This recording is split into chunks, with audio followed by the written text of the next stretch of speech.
Ola, benvidos a este faladoiro que é o derradeiro desta campaña electoral. Estamos a 6 días das votacións e entón cos compañeiros xornalistas que me acompañan nesta mesa vamos a tratar de analizar as enquisas que saíron hoxe luz, as últimas, pero sobre todo onte domingo saíron enquisas de España e tamén algunha de Galicia. De todo elo vamos a falar con Arturo Maneiro. Que tal, Arturo? Moi boas. Con Pepe Castro. Que tal, Pepe? Hola, moi ben. Ana Martínez. Que tal, Ana? Hola, moi ben, boas. Xosé Mexuto. Que tal? Hola, boas. Ben, pois xa sin máis preámbulos, lles quería preguntar si coas enquisas, que é o que temos neste momento, podemos considerar que a partir do domingo será posible, sei que é complicado contestar, si é posible ter goberno o luz ou nun plazo, digamos, relativamente corto de tempo. A ver, Ana, empezamos por ti. Ti crees que haberá goberno, que se poderá formar goberno a partir das eleccións do domingo? Empezas por a pesimista, porque eu creo que se vai a dar unha situación similar ao que vimos na legislatura pasada, que foi a máis curta e que volverán a darse os mesmos problemas de gobernabilidade que se resolverán desta volta dun xeito ou doutro, pero que non será sinxelo. A ver, Arturo. No, o sea, pode sair algo parecido a un goberno, chegar a algún tipo de acordo, pero sempre será unha situación inestable, unha situación que durará pouco tempo. Creo que é o peor escenario que se pode presentar nunhas eleccións neste panorama deste momento en España. Por lo tanto, bueno, pois diríamos que casi dan ganas de sair correndo, vendo o panorama, vendo as declaracións, escoitando as declaracións, vendo o panorama, o cal quere dicir que queda pechado totalmente o círculo e que non hai nada que facer. Sí, Mexuto, ti que Eu opinas? desbotaría totalmente o escenario de terceiras eleccións. Desbotaría porque creo que a noite do 26 de xuño algún dos 4 actores principais probablemente desaparecerán da escena a consecuencia dos resultados, e iso vai a desbloquear a situación e vai a levar a algunha solución de goberno da que podemos falar despois. Ben, a ver, Pepe, así nesta primeira impresión. Pouco que engadir, o único que se me ocurre engadir é que para esta viaxe non facían falta semellantes as forxas, non? Pois puderon chegar a un acordo, como ben apuntado a Mixuto, que eu creo que chegarán a un acordo por vergoña, non porque estén convencidos, pero todos van, bueno, a temer as reaccións da ciudadanía. Queda vergoña. Claro, hombre, algunha debelle quedar, non? Entón chegarán a un acordo, pois para iso poderon chegar antes, porque o acordo non vai a ser distinto do acordo que fora posible no mes de decembro. O que pasa é que nestas vai haber un cambio importante, polo que din as enquisas, que despois habrá que ver o que votan os cidadáns. Pero o cambio é que probablemente a segunda forza sexa Unidos Podemos e que superará o Partido Socialista. Tanto o candidato socialista, Pedro Sánchez, di que non vai apoiar de ninguna maneira o Partido Popular, pero tampouco a Pablo Iglesias, e Rivera, que tamén podía ser árbitro, pois di casi exactamente o mismo. Entonces, bueno, o que decía Ana, que eu tamén son pesimista, se analizamos así, salvo que despois non cumplan o que din agora, non? No, que me xeito que efectivamente pode desaparecer Algún dos. Eu sempre dicen que... Claro, a ver, é unha das variables. Aquí eu non teño ninguna bola máxica, non? Pero profetizar que non é arriscado. Pero o que quero decir é que... Hai dúas variables e dous nomes que coñecemos. Pero quero decir que o resultado do 26 de xuño casi estaba prefigurado o 20 de decembro. É dicir, se ti sumas os votos de Esquerda Unida cos votos do Partido Socialista, xa o 20 se produciu un sorpaso. Simplesmente que esas dúas forzas políticas ian por separado. Neste momento van xuntas e todo apunta a que en votos, outra cousa é a traducción a escanos, porque eu creo que aí está a nai do año, non? Que poda producirse o sorpaso en votos. Outra cousa é o sorpaso en escanos, que é máis complexo en función da distribución territorial deses votos e da relativa fraqueza que ten Unidos Podemos, digamos, na España, entre aspas, profunda, non? Na España máis rural, nos distritos máis pequenos, onde aínda o Partido Socialista, pola pirámide de idade deses distritos, mantería a hexemonía, non? Entón, en función de como se decante esa relación entre uns e outros, no número de escanos podemos ter un escenario ou outro, porque si finalmente o Partido Socialista mantén digamos, a segunda praza por número de escanos, pode aínda aspirar a conseguir a investidura, non? Si mantén o número de escanos, si baixa, si dese o resultado que están anunciando as enquisas, evidentemente o líder do PSOE teria que desaparecer ou votarían nesa mesma noite, porque non creo que ninguna organización poida aguantar que este baixando en cada convocatoria. Eso solo máis o está conseguindo en Cataluña, non? Que cada vez que hai unha convocatoria baixa, pero non creo que o PSOE poida manter esa situación durante moito tempo, non? E si o que decía Mesito, que na noite electoral me dá a min a impresión que hasta a última hora o reparto de escanos vai estar moi reñido, non vai a ser como noutras ocasións que nunha porcentaxe máis ou menos de escrutinios a cousa está decantada. Neste caso parece que si estamos xogando con moi pouquiños votos de diferencia, aí podemos ter sorpresas durante toda a noite. De todas formas, a min, de verdade, cóstame moitísimo traballo chegar á conclusión ou pensar que vai haber ese sorpaso de Podemos hacia o Partido Socialista. O Partido Socialista é un partido que gobernou España durante moito tempo, e gobernou España ben, partido portador da socialdemocracia. Moitos dos progresos deste país debense aos primeiros gobernos de Felipe González, ainda que despois acabara como acabou. O Partido Socialista ten experiencia, ten organización, que vai a ser desbancado na carreira electoral, na que agora está un pouco desorientado, ou moi desorientado, pero que vai a ser desbancado por un partido mutante como é Podemos, que empezou dunha forma, o señor Iglesias, Pablo Iglesias, non se sabe ahora mismo que representa. Empezou no radicalismo, no comunismo, no leninismo, no chavismo, digamos, na izquierda máis radical e menos pragmática e positiva para a gobernanza dun país moderno e homologable como é o noso. Onte, nunha entrevista, dixo que xa era socialista da línea de Mújica, ou Mujica de Uruguai, Mújica, e do presidente de Chile que asesina, Allende. Entón, con que Iglesias nos quedamos? E por outra banda, o programa económico... Digo, con Zapatero tamén está... Claro, con Zapatero. O programa económico de Iglesias, hombre, non é homologable aos países que estamos nun club como é o mercado, a Unión Europea, non?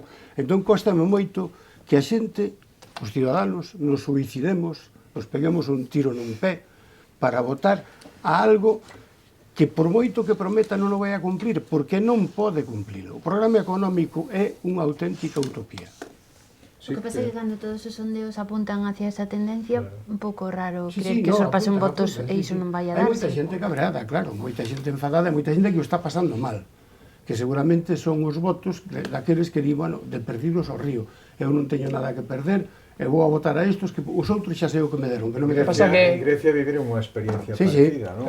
Bueno, pois creo que en Portugal tamén están en unha situación complicada os socialistas nese sentido, e logo pois hai outras situacións en outros lugares que estamos vendo ahora en Roma tamén, nas grandes cidades italianas, como pasou o movemento 5 estrelas por diante de todos os que eran xa non tradicionais, pero si un pouco máis tradicionais de partidos políticos. E, bueno, é unha cuestión social. Eu moitas veces digo que estamos nunha situación de certa enfermidade social, en da que me arriscado decir. O que non podíamos pensar é que unha crise da profundidade da que se viviu ou que se está vivindo ainda, porque os efectos sociais están moi longe de ser, digamos, superados, que ia pasar sin que eso se traducise en ningún efecto na superestructura política.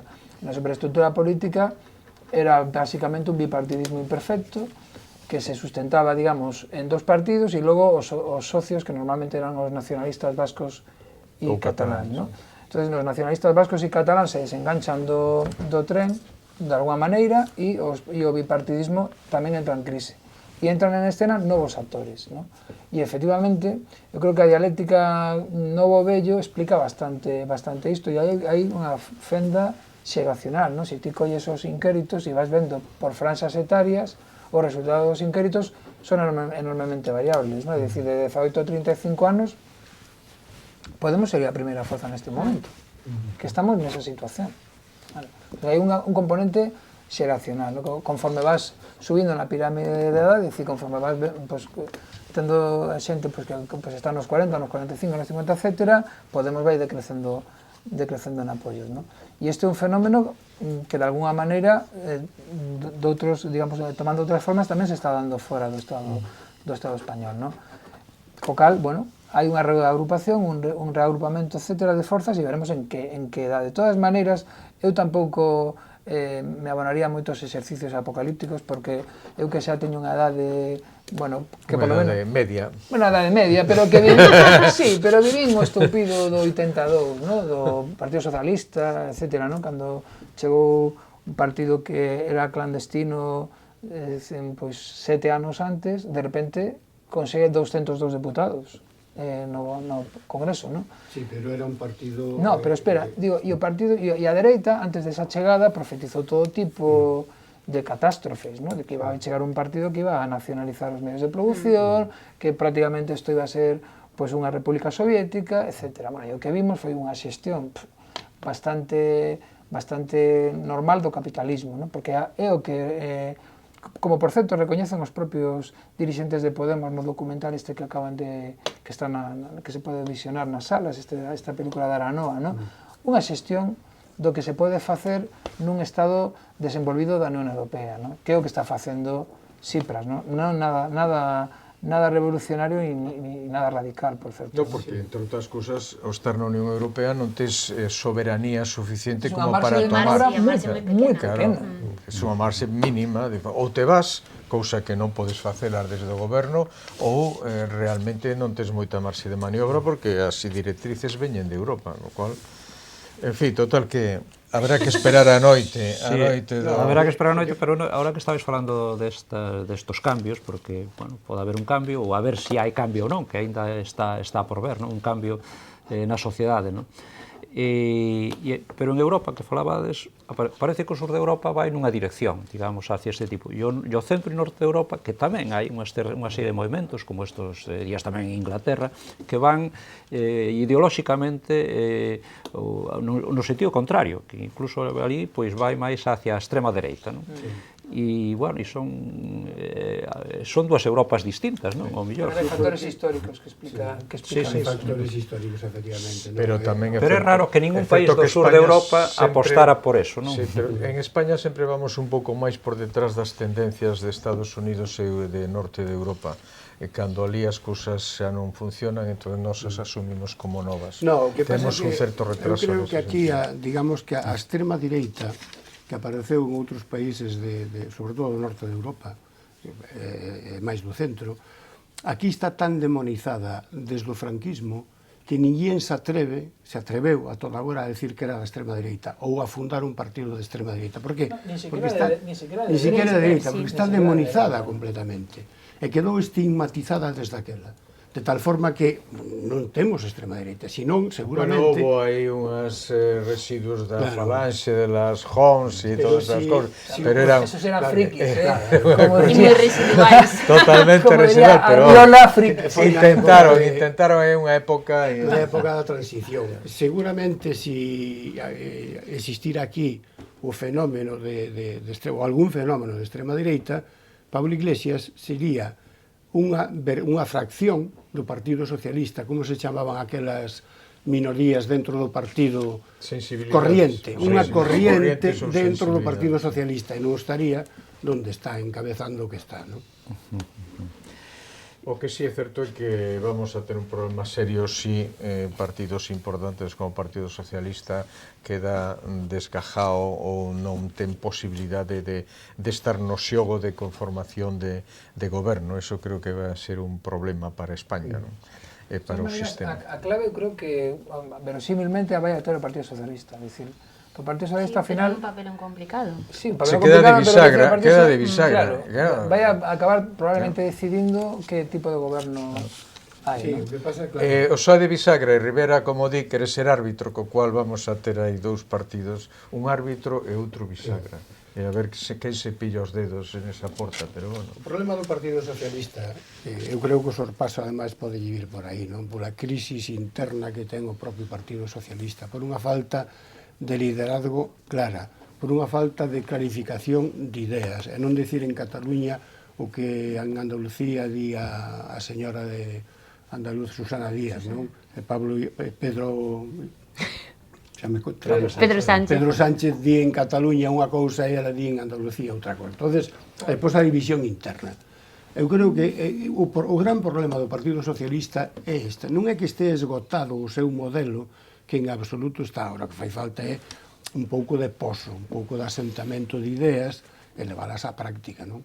Creo eu. Aquí en Galicia estamos vivindo un pouco toda esa fase, non? De, bueno, que deixamos o de Galicia para despois, que teño na segunda parte do no, xa podemos entrar pronto porque falabais da socialdemocracia, pero ao mellor estáse acabando a socialdemocracia, porque polo menos os resultados electorais, hoxe os de Italia, o onte, en Francia vemos como está, en Alemania parece que tampouco consigue, bueno, recuperar, e en España se lo está comiendo Podemos, bueno, comendo ou facendo que desaparezca máis que comendo, e bueno, pois ao mellor se terminou, non sei. Bueno, supoño que é o máis profundo, pero o que acabou foi unha forma da socialdemocracia, é dicir, pero non creo que acabase, digamos, si por socialdemocracia entendemos unha esquerda que acepta basicamente o modo de produción capitalista, vale? Esa esquerda, non unha esquerda que ten un proxecto de superación do sistema capitalista. Entón, claro, o problema é que a socialdemocracia acabou aceptando tanto, digamos, o ideario económico da dereita que prácticamente ao final acabou sendo indistinguible.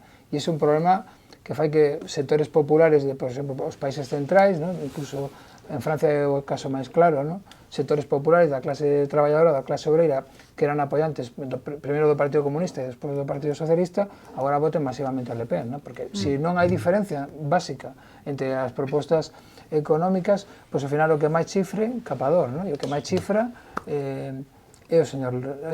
Bueno, antes o señor Le Pen e agora a señora Le Pen, non? Sí, eu recordo ao principio que falábamos antes da transición e das eleccións do Partido Socialista, que Tierno Galván, cando iba separado do Partido Socialista, decía que a socialdemocracia eran os mellores xestores do capitalismo, non? Bueno, efectivamente, pero tamén era unha certa sinónimo... contradición, porque ao pouco tempo se incorporou ao Partido Socialista. É que era sinónimo de dereita, pero non hai moitos anos na terminoloxía do Partido Socialista.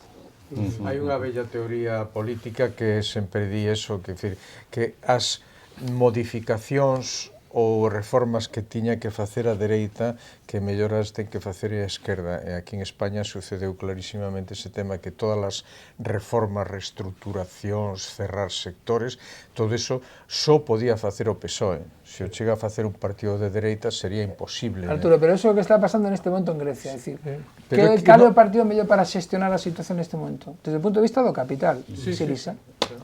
Porque o movimento sindical, hombre, están gobernando os nosos... E agora en Francia coa reforma tamén laboral, que máis ou menos están facendo os socialistas, non? Que é unha copia da española. Por certo, curiosamente, é unha cousa que se está producindo sempre. Unha reforma copiada en gran medida da reforma laboral española, con certos matices que corrixiron sobre a marcha, están aplicando e van a aplicar, de acordo co que di o señor Valls, que é contundente nas súas manifestacións, e diga hai que darlle un cambio a Francia. Pero é a reforma laboral de Europa. Señores, teñen que facer isto, teñen que ir por este lado, teñen que ir por aquí. É Europa quen está dando esas directrices. Un que está en Europa ten que leválas adiante. Pero isto contradice profundamente, de aí os vaisvéns do Partido Socialista, o que está dicindo Pedro Sánchez, que está dicindo que o primeiro que vai facer é derogar a reforma laboral. Oiga, en todo caso, matice usted e diga que aspectos da reforma vai a derogar, porque toda non creo que a vai a derogar, porque non se pode presentar en Europa. Están dicindo que Pode. hai temas pendentes que hai que... Ademais do que hai, aínda hai que facer máis. Pero que tremendo que sendo isto que Os estás matices dicindo non Arturo, tocan agora. o que Non está, toca ahora. o que tremendo que sendo certo o que estás dicindo Arturo, o pouco que se fala ou prácticamente nada que se fala da Unión Europea en campaña. Porque Prácticamente todo nada. fala en clave como se eu pudera facer o que quixera. Tío, O que como fala se a se- Unión Europea para España. Sí, pero quero decir que na campaña como se a Unión Europea pues non tivese ningún pito que Como si tocar. non Bueno, é que nesta campaña non se falou para nada de programas, prácticamente para nada, solo se falou de con quen se iban a liar a partir do 26, despois dos Non resultados. hai máis que unhas promesas tan increíbles que calquera que as lea detidamente, estes tíos alucinan, que nos están dando unha sarta de mentiras, de lugares comuns, de barbaridades, que non hai forma sentas aí a analizar 60.000 millóns de gasto público, Cando tens que recortar de 10.000. este político mellor valorado, Garzón, Garzón. que é increíblemente o mellor valorado, non sei por qué, non? Dixo que iba a crear 1 millón de postos de traballo no sector público. Venga, cando todo o mundo está falando de adelgazar as administracións porque os recursos que xera o Estado non chegan. E si temos a débeda pública que temos, que estamos por encima do Produto Interior Bruto. Entonces, bueno, Porque unha campaña de encantadores de serpentes. O que máis che sí, compensa a ti. pero mira, si vas a tomar unhas cañas un día a unha taberna, a xente xa che está de volta e media, Eu, onde vou a tomar unha cañaria de vez en cando no meu barrio, un taberneiro ilustrado, Manolo, que sabe de que vai, controla a situación, bueno, está de volta e media de todo. E non apaga o televisor cando os está escoitando porque... Un saúdo para Manolo desde aquí. Sí, sí, sí. Bueno, pois para rematar así esta parte, a primeira, eu quería vos pedir que fixeseis un pronóstico, non sei, como é o último programa que facemos, o derradeiro da campaña, antes das eleccións que me fagades, un pronóstico que vai pasar, ainda que xa máis ou menos se entreveio, dixestes ao principio, sobre todo a Ana, pero que quen pode ser o próximo presidente do goberno, por exemplo. Quen credes que vai a ser? A ver, que se me xuto que se decida primeiro. No, eu creo que se vai a producir o sorpaso en votos. En votos, Sí. pero en escanos. Pero non en escanos. Non en escanos. E que vai ser presidente? E a partir de aí pode pasar calquera cousa. Pero ves a Non me Pablo atrevo- Iglesias de presidente? No. No. A ver, non é imposible, Xa, xa. non é imposible, Pero porque o Tería que Partido ser co Socialista apoio do porque o PSOE. Partido Socialista pode facer o seguinte, non é imposible. Eu creo que é moi difícil, pero non é imposible. O Partido Socialista pode pensar o seguinte.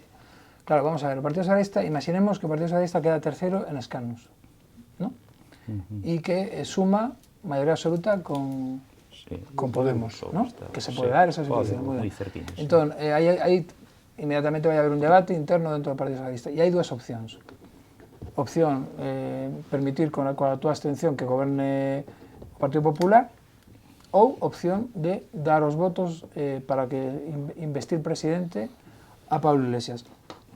A primeira opción, eu creo que é o suicidio do Partido Socialista. Creo que é o suicidio do Partido Socialista. A segunda opción é tamén unha situación de presuicidio, pero o Partido Socialista pode facer o seguinte. Bueno, o que fixo o Partido Socialista, por exemplo, en Coruña. Dar os votos para investir a Pablo Iglesias como presidente e alá, a gobernar con 90 escanos. A ver como gobernas con 90 escanos, tendo que aplicar pois, un recorte brutal que te obriga a Unión Europea, etc. En ano e medio hai novas eleccións. O Partido Socialista... Ou menos, porque estaría nunha inestabilidade permanente. E pinzas ese goberno desde o Parlamento, desde a oposición. Quer dizer, é unha situación... Sería unha catástrofe auténtica para o país. Pero non é descartable. Non é totalmente nada é descartable. descartable. É máis, eu creo que se hai unha maioría, se a esquerda pode conformar unha maioría, vai haber un goberno de esquerda. Creo que sí, tendo en conta a trayectoria... Porque non vai haber un goberno de coalición encabezado por Pablo Iglesias. Eu eso sí que o descarto totalmente. O Partido Socialista o que pode facer é, mira, o que non fixeche ti conmigo, eu vou non facer contigo. Porque o meu objetivo fundamental é que os señores do Partido Popular vayan á oposición, se rexenere ese partido, etc. Eu me quedo na oposición... Pero con Pedro Sánchez de líder, aí creo que sairía líder. No, aí sí. É dicir, a única opción de Pedro Sánchez de sobrevivir é esa, na outra opción, na opción de goberno ou de investidura por vía de abstención co Partido Popular, eso pasa por... Claro. Si facemos caso ás manifestacións que fixeron eles, claro que eso está para incumplilo ao día siguiente, non? Pero se facemos caso ao que din, Pedro Sánchez non vai apoiar nin o PP, nin a Podemos. Pero es efectivamente o que acabas de decir, pero de todas maneiras, o Partido Socialista neste momento non hai un Partido Socialista. Como mínimo hai dous. Hai dous, ou tres. Claro, como mínimo hai dous, entón, Claro, claro... vai depender moito dos escanos finalmente. Depende de quen se impoña nesa batalla interna. Eu estou convencido que se saca 80 escanos e perde dedos que ten agora, que a Pedro Sánchez e o seu equipo votarán a boinazos. Non descartedes, creo que pode aguantar non o descartedes que por razón práctica se chega a conformar un goberno sin Rajoy tamén, Eu tampouco non o Podría descarto. ser, vamos. Sí. Liderado incluso por alguén do Partido Popular. Pero o problema sin Rajoy, porque de acordo cas manifestacións de Rivera, estalle poñendo incluso de forma desagradable, entrometéndose dentro do terreo do Partido Popular, que non debe facer ningún líder político, pero ele está o facendo, non? Con moita acritud hacia Mariano Rajoy. Hombre, eu creo que ele está buscando o seu espacio, está buscando electores e votantes do Partido Popular, pero arremeteu de tal forma que tampouco vai apoiar. Entón, se non o apoia só, non apoia, e ao mellor, incluso non descarto que o Partido Socialista, para cubrirse e curarse en saúde, diga, bueno, pois vamos a consentir que goberne o Partido Popular, que foi a forza máis votada, pero a nosa condición é que non este o señor Rajoy, co cual vendo os seus votantes, hombre, certas conquistas xa de regeneración democrática. Pero eu non me imagino o Partido Popular entregando a cabeza do seu líder, non me imagino. E eu, é máis, creo que a única tomando esa decisión. Creo que a única maneira do Partido Popular, de Rajoy, deixar de ser líder do Partido Popular, é que o Partido Popular asuma que ten que pasar a oposición. Se nun momento determinado, no ano 96, creo recordar, o Partido Socialista pudo intentar un acordo con Esquerda Unida e con Convergencia e Unión, sumaban diputados. Esquerda Unida con Anguita creo que tivera 22 diputados, e a diferencia entre o PSOE e PP, co apoio de Convergencia e Unión e tal. E en cambio o Partido Socialista nese momento interpreta que ten que pasar a oposición. Mas respetábase tamén o partido máis votado. Sí, pero bueno, pero non o tiñas por que respetar necesariamente, quero dicir. Pero Felipe González era un caballero, sí, un caballero. Pero o Partido Popular eu creo que lle interesa, sinceramente, desde o punto de vista do partido, non digo desde o punto de vista da dirixencia actual, pero desde o punto de vista do partido regenerarse. E a mellor maneira de regenerarse é pasar a oposición. Hai outro problema, Mixito, que é a necesidade de resolver os problemas de España. Entonces, si resolves os problemas dos partidos, pero logo o goberno que sae non é capaz de abordar ningunha solución aos problemas de España, non arreglamos nada. Por decir, bueno, que vai facer ese novo goberno inestable, en equilibrio, sin capacidade de facer nada? Para que nos vai a servir? Para estar esperando un ano máis para unhas novas eleccións?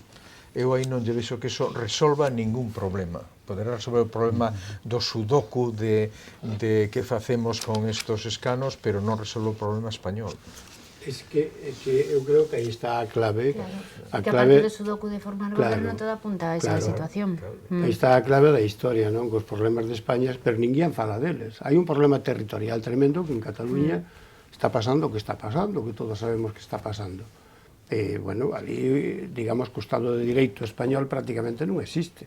Cos actual plantexamento. A mí me preocupa tema laboral, empleo, pensións, gastos de sanidade, todo o que son os gastos sociais, porque estamos afeitos a telo todo perfectamente, digamos, cuberto. Estamos chegando a situacións en que non se vai a poder cubrir todos esos gastos. O modelo económico. Eso é o problema que teñen que ver eles. Oiga, como resolvemos isto para que siga funcionando todo o sistema? Porque non estamos xogando no aire. Que hai problemas serios destes. Claro. A toda agora do que se falou foi de repartir, que me parece moi ben. Vamos a dar unha renta básica, un salario, complemento salarial, que di Ciudadanos, emprego de calidade para todos. Pero, oiga, os mecanismos productivos e o modelo productivo deste país, que ti falabas do paro agora, casi todos os países solucionaron o problema do paro, que non quere dicir que non teñan precariedade, que tamén a teñen. En Alemania hai mini contratos, non sei se son 7 ou 8 millóns de personas que están nos mini contratos estos de precarios, non? E complementan con outras actividades. Pero o problema do paro foron solucionando, teñen un paro un 5, un 6, un 7 ou un 8, porque en Francia teñen un pouco máis. En España seguimos no 20, levamos tropecentos anos, toda a crisis prácticamente. Que quere dicir isto? Quere dicir que ou o problema non ten solución e o paro ten solución, porque en outros países tivo solución, ou que a solución que se aplicou buscouse por camiños equivocados, que é o caso de España. E non saímos dese desastre, que é o maior problema que ten este país. Pero a solución dos problemas económicos forzosamente ten que pasar por un cambio do modelo productivo. Cambio do modelo productivo e cambio da orientación das políticas económicas. Pero como cambias de modelo Cambio do modelo productivo, non podemos... Pasas a producir... Non podemos seguir pensando en construcción e en baixo valor engadido e en turismo, porque ese modelo é un modelo moi vulnerable aos cambios de conxuntura e un modelo que coa mesma legislación laboral te leva do 8% do paro que na época de bonanza tiñamos o 8, que xa era alto. ¿no? E na época temos un paro estructural moi alto. Porque non producimos nada, é dicir, o único que tens que ver é de que nacionalidades son as cousas que compramos. Non, aquí se produce bastantes cousas. O problema é que a nosa maior riqueza, diríamos, natural é o turismo. Así como outros teñen o petróleo ou teñen outras cousas, nós temos o sol, o turismo... O sol aquí, francamente, Arturo... Estamos falando de... Eu estou falando en xeral en España. Estou falando en xeral en España. E hoxe, justamente, é un bo día.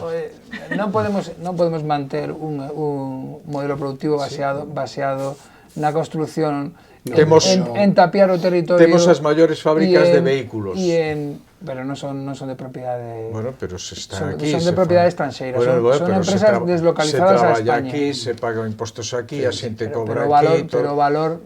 En este sentido, eu creo que tampouco estamos tan mal, non metemos empresas punteiras, por exemplo, Zara, é un modelo para todo o mundo, e non naceu en España, naceu en Arteixo, sendo Arteixo de España, non? Iberdrola é unha empresa... Agora mesmo estás falando do Brexit, de que se marche a posibilidade de que se marche Inglaterra, Gran Bretaña do euro, que é posible. Bueno, a repercusión que isto tería para moitas empresas españolas que traballan ali e que obteñen ali a maior parte dos seus beneficios sería tremenda. Aí está Iberdrola, aí está o Banco de Santander, Zara tamén está comercialmente, como está en todo o mundo, pero hai moitas máis empresas que xestionan aeroportos, que xestionan grandes servicios que se prestan no país, non? Entonces, en España, tampouco só vivimos do turismo, que pasa que o turismo neste momento é a nosa principal fonte de riqueza. Non vivimos deso, pero claro que dá, non? É unha parcela que hai que cultivar, e, por certo, eu, na miña experiencia, supoño que na vosa, cando salín por aí, non encontrei millores servicios turísticos que en España. Ao contrario, eran bastante peores, e deixaban moito que desear. Destos temas, menos mal que falamos aquí, porque na campaña non falaron casi nada, non? Vamos a ver como está a situación en Galicia, e aquí tamén algunha enquisa que saiu publicada, pois aquí si prevé algún cambio, non? Cambio na provincia da Coruña, onde perdería un deputado Ciudadanos e o gañaría o PP, e en Pontevedra, onde o perdería o PSOE o gañaría en Marea. Non sei se percibides que pode ocurrir isto. Hai unha enquisa distinta que a del país, que me sorprendeu, que daba 2 escanos a Ciudadanos, un pola provincia de Pontevedra e outro pola provincia de Coruña.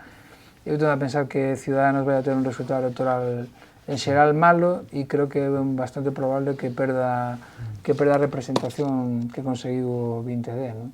E, bueno, logo está o papel do Bloque, é dicir, o papel do nacionalismo galego, que creo, que está facendo unha campaña, creo que meritoria, bastante propositiva, pero claro, co problema de que a campaña basicamente está sendo unha campaña televisiva, campaña basicamente de platós de televisión madrileños, e aí o Bloque non está, nin está o Bloque, nin están as forzas nacionalistas de Euskadi e de Cataluña e tal, e iso evidentemente aquí tamén ten o seu impacto, ou vai a ter o seu impacto.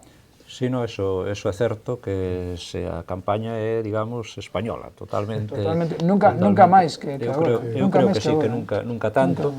E además, unha das cuestións que sempre plantea o BNG, que é ter o grupo propio, ainda que eso tamén é discutible, pero bueno, desde o punto de vista do BNG é certo, tal como plantea, e que non funciona, é curioso, que eso non chega a xente, non? Bueno, ou non chegou hasta de agora, a ver o próximo domingo, pero non parece. Eu creo que é unha cuestión que está no ambiente, é dicir, unha cuestión que, por exemplo, foi central na campaña anterior, foi central na pre-campaña aquí, non? Agora non o está sendo porque, digamos, a forza política que enarborou eso na pasada campaña, é dicir, en Marea, agora dese tema non fala porque lle plantexa unha contradición interna moi importante, é dicir, hai unha división interna moi profunda en Marea sobre o tema do grupo parlamentario, non? Pero o feito de que a xente finalmente non decida o voto en función do grupo parlamentario non significa que a xente non lle conceda unha gran importancia, porque realmente sí que lle concede. Si preguntas aos galegos se lles gustaría ter un grupo parlamentario galego como teñen os vascos e os cataláns, pois a grande maioría vai che dicir que sí, porque é evidente que sería unha ventaxa comparativa para este país ter un grupo parlamentario propio, non? Ben, isto non está ocupando o debate político porque os principais actores, aqueles que sí que están nos platos televisivos de Madrid, pois non falan desa cuestión, non? E está un pouco o bloque en solitario levando ese tema. A min chama moitísima atención, xa me chamou no mes de decembro que o bloque o BNG quedara fora do Congreso, non? Señal de que a xente non o votou e optou polas mareas, pero tendo en conta o resultado que deron as mareas, que están profundamente divididas, que mentiron á opinión pública porque prometeron crear un grupo parlamentar propio e non o crearon. Para elas, para as mareas, Galicia é un medio para chegar a outras historias, non é un fin en sí misma, cando para o bloque non é así, non? E despois teñen prácticas da casta que tanto denostaron e que tanto criticaron, que non hai máis que ver agora como se chama, a liquidación de monumentos e os iPads que se levaron todos para a súa casa, eles incluídos, non? Entón, con este panorama, sí que me chama moitísimo a atención que a xente non opte polo BNG, porque o BNG terá todos os defectos, terá todos os problemas, pero mentres que estuvo en Madrid, representou cunha dignidade asoballante a Galicia no Parlamento. E a voz de Galicia escoitouse ali. Non quere dicir que a voz de Galicia non se escoitara solo o BNG, ou máis parlamentarios que falaron de Galicia, pero o BNG fixo con moitísima dignidade. É unha defensa ardorosa e forte dos intereses galaicos. E, sin embargo, con todas as contradicións de En Marea, queda fora. Debe ser porque en Marea está o tsunami que ven e eleva todo, non? Non se rixe por cuestións de argumentacións racionales, sino un movimento. Pero fíxate, pero sí que pasa eso, que se esquiva ese debate e só se ve dunha banda. Claro. Outro partido que a mí me chamou a atención, bueno, que lamentei que quedara fora do Parlamento foi o PID, sin que eu teña nada a favor da señora Rosa Díez. Por qué? Porque gracias ao PID moitos casos de corrupción están nos tribunais, estánse ventilando, cousa que non fixe ningún outro partido. Ahora está UP. Tamén desapareceu. Desapareceu do Congreso. Pero vamos, ahora temos unha UP, Unidos Podemos. E debemos, podía ser, UPyD. Entón, bueno, no, o que pasa é que efectivamente aquí en Galicia, digo, si en toda España é moi complicado asignar escanos e decir quen vai a ter un máis ou menos, en Galicia, que diríamos é unha zona muestral moito máis pequena, é moito máis complicado, si vai a ter 2-1, tal. A mí me parece que eso é difícil de dalo por feito. Si parece que a tendencia son que os tres maioritarios, PP, mantén a situación, o PSOE é o que pode ser máis prexudicado polo tema de ascenso das mareas, evidentemente, e logo, bueno, pois que o bloque está aí nunha situación en a que non vai a sacar probablemente representante. Pero non hai moito máis. Si un para arriba, outro para baixo, Cidadáns, é o mesmo tamén que decía antes das mareas, a xente vota Cidadáns, independentemente de quen sexa o candidato que se presenta. Bueno, pois Cidadáns, aí vai a marea, se sigue por ese lado. Entonces, non vexo que se poidan sacar moitas conclusións de detalle na asignación de escanos en Galicia. Sí, pero... Bueno, o atacazo de Ciudadanos sí que parece, ¿no? En xeral. O que pasa é que Ciudadanos agora, digamos que o que decías ti, que sí, que votaron a marca nas anteriores, porque además aquí o candidato da provincia da Coruña pois foi moito máis coñecido despois polos episodios que ocurriron que non antes das eleccións. Pero eu creo que o que pasou, non sei se coincidides, tanto na Coruña co cambio de candidato, como na de Pontevedra, onde eles sí aspiraban a conseguir ese diputado, tamén polo que ocurriron nos últimos días coa candidata e os seus problemas cos aparcamentos para minusválidos, pois lle pode perxudicar, porque aquí todo o mundo, isto chega a xente e se coñece, e antes non se lles coñecía ninguna, antes non se sabía o que querían, e despois o tema do AVE pois tamén sigue un pouco aí, non dan resolto, e hai contradicións entre o que dice aquí Canedo, que decía que sí, que o AVE se iba a facer, ao día seguinte, pois un dos máximos dirigentes do partido dixo que non. Entón non sei se iso pode restarlle a Ciudadanos, non? Credes que sí? Eu creo que sí, pero tamén creo que Ciudadanos é Albert Rivera e Canedo é unha persona que está aí como estaba o anterior e que probablemente salirá parado co mesmo resultado que o que precede a él. Eu creo que o problema de Ciudadanos é que non ten moito papel nesta función, porque realmente a campaña, se vemos a campaña está sendo de moi baixo perfil, etc., pero o tema fundamental da campaña é o sorpaso, basicamente. E ademais non o sorpaso do segundo ao primeiro, sino o sorpaso do terceiro ao segundo. E esa está sendo a campaña, basicamente. Entón aí, que papel xoga Ciudadanos? E logo, ademais, o que fixo desde o 20D até, bueno, todo o proceso de investidura, eu creo que despistou a moitísimo dos seus votantes. É dicir, a base electoral fundamental de Ciudadanos é unha base de centro-dereita, non? E o acordo co Partido Socialista, eu creo que a parte desa base o escorrenta, e eu creo que digamos, os préstamos electorais que recibiu do Partido Popular van a ser reintegrados ao Partido Popular. Prevexo eso, é dicir, un incremento do Partido Popular a costa de Ciudadanos, non? O problema para o PP que é suma cero, que é dicir que o PP incrementa a base de valeirar o seu socio potencial, non incrementa a base de préstamos que podía recibir do Partido Socialista como na época de crecemento do PP, non? Como antes, sí que se intercambiaban perfectamente. Claro. O voto que perde o PSOE... Había un bloque do PSOE que votaba o PP coyunturalmente e viceversa, non? O voto do PSOE que se vai, ou se vai a abstención, ou mesmo vai a Podemos. Mira, pero na enquisa do CIS daban trasvase, indecisos, non, aínda indecisos, pero incluso entre o PSOE e o PP daban un porcentaxe bastante considerable. Non quere decir que todos do PSOE pasasen ao PP. Non, pero non co volume do pasado. Flutuante moi menor. Claro, non co volume do pasado. Claro, no pasado sí que había, pois igual 2 millóns de persoas que podían votar indistintamente. Agora Eu creo que o voto de Ciudadanos fundamentalmente nutrese de xente moi cabreada co Partido Popular por unha serie de razóns, porque xestionou mal a crisis. Dentro da línea editorial do Partido Popular. Sí, porque xestionou mal a crisis ou pola corrupción. O que non pode cambiar a línea editorial, falando en términos periodísticos. Se cambias a línea editorial, deixas desconcertados os teus votantes. Non, eu non digo que cambie a línea editorial, digo que o Partido Popular non foi suficientemente dilixente, na miña opinión, con unha serie de temas. Por exemplo, tuvo unha maioría absoluta moi grande e non emprendeu reformas que necesitaba este país, que todos sabemos cales son, e que agora habrá que... E aquelas que fixo as mal, porque utilizou a arrogancia da maioría absoluta en lugar de buscar o consenso e o diálogo. Eso por un lado. E por outro lado, foi nada dilixente cos casos de corrupción. Se che dá maioría absoluta para que leves a cabo reformas, e se non as levas che quitan os votos, logo non lle podes decir que cando as teña que facer que consensúe, oye, che diga a maioría absoluta para facelas.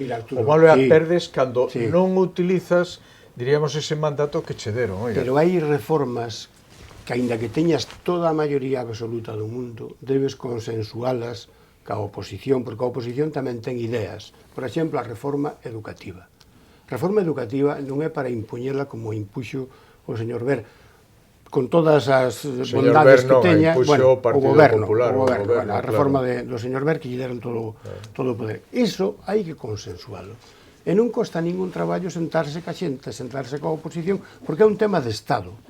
É un tema que agora Si hai cambio de goberno e Pedro Sánchez chegar ao poder, o primeiro que vai facer é derogar o espectáculo das reválidas. O espectáculo das reválidas é un espectáculo indigno dun país democrático.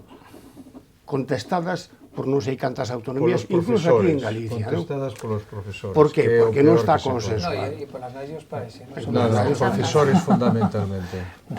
Eu creo que esa é a arrogancia da maioría absoluta que non debía repetirse nunca. Que o fixeron todos, Felipe Eu González creo que aí o error, neste caso súa... concreto, o erro do Partido Popular foi non facer a reforma educativa no primeiro ano de goberno.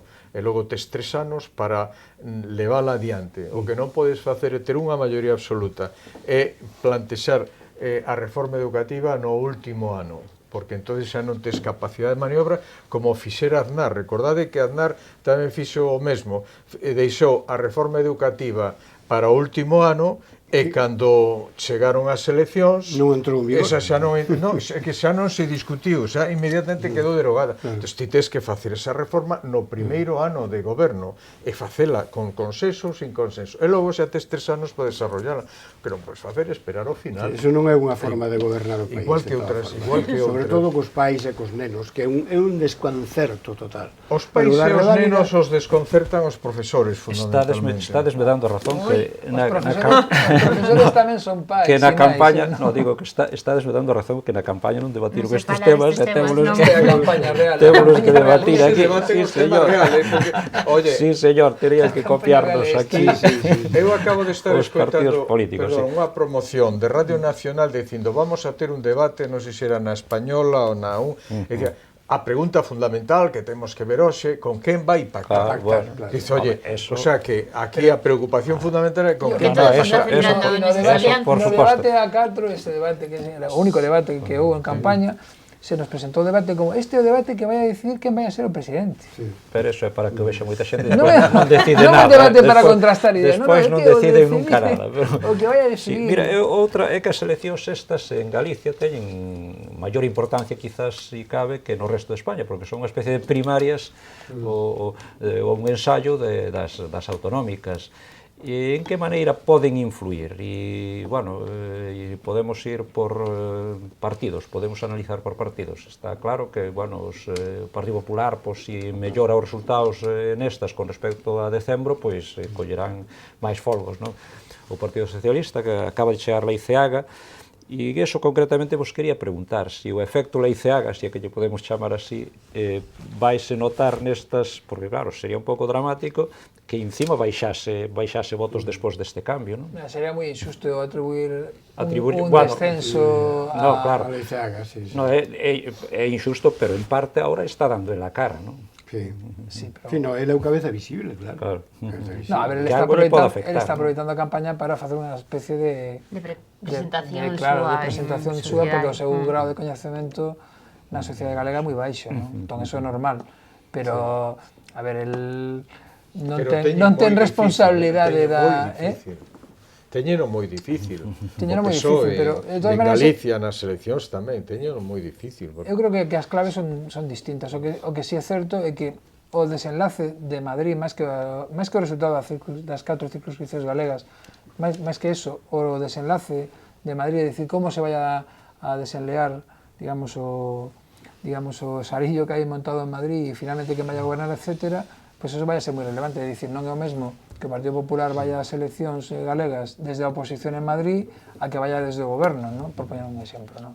Evidente que eso vai a ter un efecto grande. Non é o mesmo que o Partido Socialista vaya ás eleccións en Galiza aliado en Madrid co PP a que este aliado, aínda que sexa circunstancialmente con Podemos. Todo eso modifica grandemente, non? Pero outra cousa tamén, perdona, o feito de que se manteña os órganos directivos do PSOE en Madrid ou non vai afectar a situación dos órganos directivos do PSOE en Galicia. Aí pode haber un terremoto que efectivamente lle afecte bastante. Mesmo o nomeamento de Leiceaga ni sequera é un nomeamento que podamos decir 100% seguro que vai a ser o candidato, en función do que poda pasar tal. E logo, evidentemente, a situación do bloque creo que vai a ser moi distinta, é dicir, o BNG a campaña galega non vai a estar tan interferida por los altavoces mediáticos madrileños, non?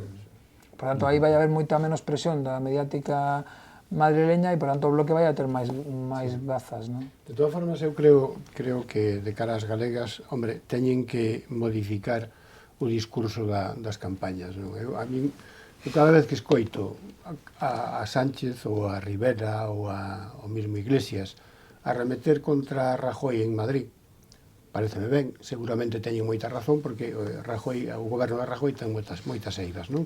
E que hai que votar a Rajoy, que é o gran discurso. Oiga, hai que votar a Rajoy, pero dígame usted para qué? Que vai a facer vostede despois? Cal é o seu proxecto para gobernar o país? Esta é a clave. E Leiceaga está cometendo os mesmos erros. Xa empeza a decir que hai que votar a Feijóo. Pois pareceme ben, seguramente Feijóo tamén ten moitas debilidades no seu goberno. Terá moitas cousas boas, pero tamén ten outras cousas que se poden mellorar. Pero diga usted por que quere votar a Feijóo e que vai a facer despois. E que vai a facer con algo concreto, non en xeral, non vou a traer aquí, digamos, Alicia no País das Maravillas, non. Vou a facer no agro, vou a facer na industria, vou a facer no comercio, vou a facer cos autónomos, cos empresarios. Isto eu creo que é o que espera a xente. máis que dicir, bueno, hai que votar a estos daqui do goberno. Ves, un día traémolo e xa está, falamos con ele. Preguntamos de todo. Sí. Pois non sería mala idea, sí. Eu creo que para eles ademais convenlles decir e aclarar cales son os puntos de... Mira, se vos fixades nas cartas ao director, que hai en todos os xornais, aí veñen grandísimos programas de goberno en 4 líneas, pero grandísimos programas de goberno. Cousa que non as leen, porque os políticos leen pouco, non? Ten que lelas o xefe de gabinete, que logo le ten que decir o que... Pero a xente é moito máis pragmática e moito máis intelixente do que pensan moitas veces os políticos de nós, non? E os gobernos das mareas, sobre todo na Coruña, Ferrol e Santiago, credes que este ano a súa xestión, xa non entro a valorala, pero vai repercutir ou non tamén no resultado das mareas? Credes que pode ter algunha influencia? Eu agardo que sí, que teña algo que ver. A hora da verdad, cando se bote conta de como xestiona esta xente unha cidade ou o que ten entre mans, debería funcionar. Eu espero que sí, que efectivamente se dé unha certa, diríamos, moderación na euforia polas mareas. Penso, pero como tamén é unha especie de tsunami, a ver hasta onde chega o nivel das augas, non?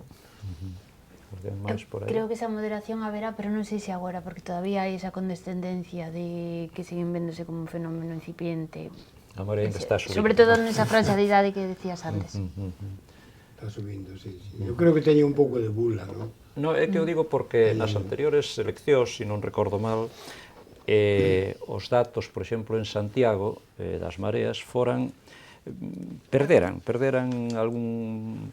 votos con respecto ás nas municipais. Sei que non se poden comparar a veces, pero bueno, é digamos que marcaban así como en Ferrol e sobre todo en Coruña, e creo que ainda incrementaron, non? Incrementaron en Santiago, non. E o mellor é que en Santiago, bueno, en Ferrol é un caso un pouco distinto, pero en Santiago, pois, houve bastante. Como estamos en Santiago, na capital, pois tamén temos que deternos máis aquí, pois de todo este ano, o tema das fochancas, o tema, bueno, unha serie de cuestións que ao mellor non son demasiado importantes, pero que ao mellor puideron algo afectar despois a hora de votar. E parece que as enquisas din que donde non gobernan, que é na provincia de Pontevedra, fundamentalmente, pois ali é a hora onde máis posibilidades teñen, ou por donde máis van a medrar. Por eso que ao mellor algo xa, penso eu, non sei se já puido afectar esta xestión, ainda que é moi pouco tempo. Eu tamén creo que é moi pouco tempo para que a xente ainda saque conclusións, non? Sí, pero tamén é certo que no caso de Santiago as cousas son moi evidentes, no caso de Ferrol tamén son moi evidentes. Quer dizer, alguén pode pensar que en Ferrol o goberno está facendo algo por resolver os problemas do paro, os problemas da xente que está en dificultade, todo aquilo que prometían cando entraron no goberno, están facendo algo por iso realmente? Creo que a xente tamén o está vendo. Oiga, ali non hai ningunha cousa de todas as que se prometeron de gasto social, de preocupación social, de cambio social de alguna maneira. Non existen. Podemos decir que en Santiago igual e que na Coruña tampouco, non? A traducción electoral non sempre ten a ver coa xestión, é dicir, pode haber unha correlación, pero non automática e non tan no corto prazo. Claro. Porque ao final o mundo das emocións acaba tendo moito impacto no comportamento electoral. E cando digamos, unha porcentaxe de poboación moi grande se orienta cara a unha dirección, corrixir esa orientación non é unha cuestión de que de repente pois apareza problemas de xestión. E logo, por outra banda, creo que tampouco había unha grande expectativa de que estes gobernos fosen facer unha grande revolución ni unha grande transformación, non? Creo que a expectativa social era, bueno, que era necesario unha certa, por así decirlo, un punto de inflexión. Sí, e unha especie de maquillaxe, de chapa e pintura das cidades, ¿no? E sobre todo de cambio de garda, ¿no? De que un elenco de políticos abandonasen a escena e entrase na escena xente a ser posible que non tivese a ver coa política, ¿no? Isto tamén é un talón de Aquiles, porque eles propios admiten, por exemplo, Martiño non ten admitido que un dos problemas que el ten é que chegou ao Concello xente que non tiña ningunha experiencia de xestión, non? Claro, eso a corto prazo un problema, porque mentre non se poñen o día, pasan os meses e se acumulan os expedientes, proxectos, perdes subvencións porque non presentaches os proxectos no prazo, deixas de executar o orzamento porque non tes capacidade de xestión. Estas cosas están acontecendo, non? Que eso se traduza... Se iso non se traduce, se un cidadán do ensanche de Santiago non ve as deficiencias de xestión do goberno e se volve a votar a mareas, merece realmente estar caladiño para o resto do ano. A min teña a impresión, dentro dos meus análisis que fago, sobre todo na miña casa, que é onde hai que facelos, non? Estudialos. Pero eu creo que o voto das mareas é un voto típico de cansancio e de reacción contra os partidos que xestionaron, sobre todo a etapa da crise a toda agora, non? E que viñan estando no goberno moito tempo e que deixaron algunhas historias desastrosas. Aquí en Santiago tivemos 3 alcaldes en non sei cantos meses, non? Que xestionaron 20 veces mellor. Bueno, que xestionou o último, eu creo que calquera deles 20 veces mellor. Na Coruña, por exemplo, na Coruña unha xestión impresionante. O señor Negreira, claro. Negreira fixe unhas cousas que transformou a cidade ali cerca de María Pita, naquela zona, con túnel, con todo eso, e, sin embargo, perdeu a alcaldía. Por qué? Pola reacción da xente que estaba cansa, estaba, bueno, como se o modelo estivera... E porque un político ten que facer política, non só xestión. Claro, pero sobre todo xestión, porque, mira, eu o que encontro, cando saio á rúa, as fochancas, onde non están reparadas, e a roda do coche que xa reventei unha.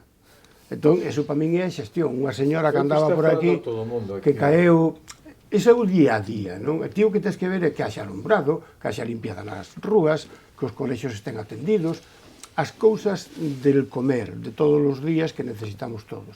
E isto non se move, ou polo menos non se move ca eficiencia que debía mover. O alcalde de Ferrol dixo, non, eu non son un xestor, eu son un activista social. Sí, pero en Ferrol vamos a ver, gañou as eleccións con moita holgura o alcalde anterior. Estivo a punto de chegar a maioría absoluta. O que pasa é que o PSOE se emperrou en que tiñan que gobernar eles con moi pouco. Entón, se el vai con esa idea, aínda encima non é un xestor, é un señor que vai ali a facer política, que logo non fai nada do que di que é o que tiña que facer, porque en Ferrol non se fai nada. Hai un modelo, non se fai nada. Ti coñécelo ben, que é o de Pontevedra. O señor Lores non hai que enlletos ali naquela cidade.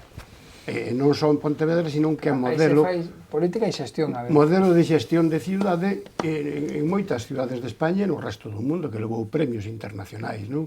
E outros alcaldes do BNG, e do PSOE, e do PP, que o están facendo moi ben. O alcalde que o fai ben repite, non ten ningún problema.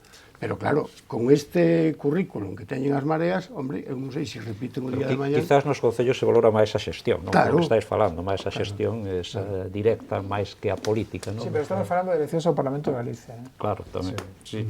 No, bueno, da influencia que pode ter, non? Unha cousa na outra que a xente sabe, eu creo que sabe distinguir. Agora, despois de tantos anos, distingue perfectamente o tipo de elección, non? Terminamos con Ana, eu ibache, bueno... Non me pones pesimista outra vez. No, xa como teño pesimista. Pero, bueno, en todo caso, se hai legislatura, será corta, non? Creemos, no conxunto de... Volvemos ao principio, ao conxunto de España. Dolle a razón cando dixo de un ano e medio. ano e medio. Eu aí tamén creo, non teño aquí que opinar, pero neste caso... Nun ano e medio se Pois, poden facer moitas desfeitas, eso é o malo, que Sí, ou... facer bueno, pouca cousa, pero desfacer se poden facer moitas. Ben, pois moitas gracias aos catro, a Xosé Mexuto, a Ana Martínez, a Arturo Maneiro e Pepe Castro, e, bueno, o próximo luz xa saberemos de todo o que falamos aquí, a ver o que atiramos e o que non. Moitas gracias por seguir connosco.